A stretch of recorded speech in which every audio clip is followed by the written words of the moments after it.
technomédecine est effectivement à un tournant. Le premier point, c'est l'émergence d'un socle technologique nouveau autour des technologies NBIC.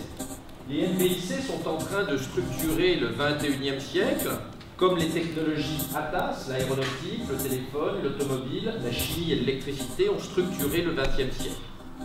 La seule différence, c'est que les technologies qui ont construit le XXe siècle n'agissaient pas directement sur l'humain, alors que les technologies NBIC ont comme objectif de modifier l'humain pour faire retarder la maladie, le vieillissement et la mort.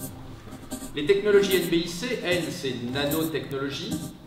Ce sont les technologies qui agissent au milliardième de mètre et qui donc vont permettre de modifier nos constituants cellulaires pour retarder le vieillissement et la mort. B, ce sont les biotechnologies, et notamment la génétique qui agit sur nos gènes.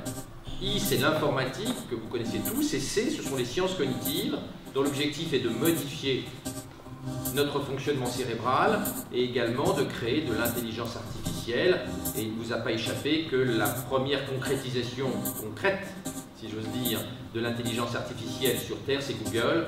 Google étant le premier embryon d'intelligence artificielle à notre disposition. Et il est significatif de voir Google, embryon d'intelligence artificielle, rentrer sur le terrain de la lutte contre le vieillissement. Toutes ces technologies vont nous permettre d'agir sur l'organisation de nos cellules pour les réparer, les régénérer et donc retarder ce qui était considéré jusqu'à présent comme inéluctable, notre mort. Les nanobiotechnologies vont, dans les décennies qui viennent, faire reculer le vieillissement et la maladie absolument drastiquement, mais ça va se faire par étapes. Aujourd'hui, on commence avec les cellules souches et puis l'analyse du génome. Demain, on va manipuler nos chromosomes, on va modifier nos chromosomes et puis on va agir sur les constituants de nos cellules. Cela va s'étager sur tout le XXIe siècle. Nous n'allons pas avoir une espérance de vie de plusieurs siècles du jour au lendemain. Cela va se faire progressivement. Google rentre dans le marché du vieillissement et compte utiliser sa puissance informatique absolument colossale pour mieux comprendre quelles sont les sources des maladies et pour mieux lutter contre la mort. C'est une évolution qui est normale puisque comprendre la biologie nécessite beaucoup d'informatique et Google est la principale puissance informatique sur Terre.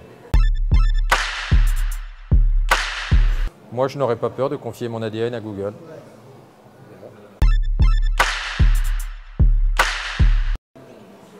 Moi, je pense que les nanotech, on va s'en servir principalement en santé et pas tant que ça pour l'environnement. Il y aura des accidents avec la thérapie génique, il y aura des accidents avec les nanotechnologies. Il n'existe aucune technologie médicale qui n'ait pas des effets secondaires. Donc il y aura des effets secondaires, il faudra les surveiller, les encadrer et puis bien évaluer l'intérêt du malade par rapport au risque d'effets secondaires avant de choisir un traitement. Mais dire qu'il n'y aura pas avec ces technologies nouvelles de risque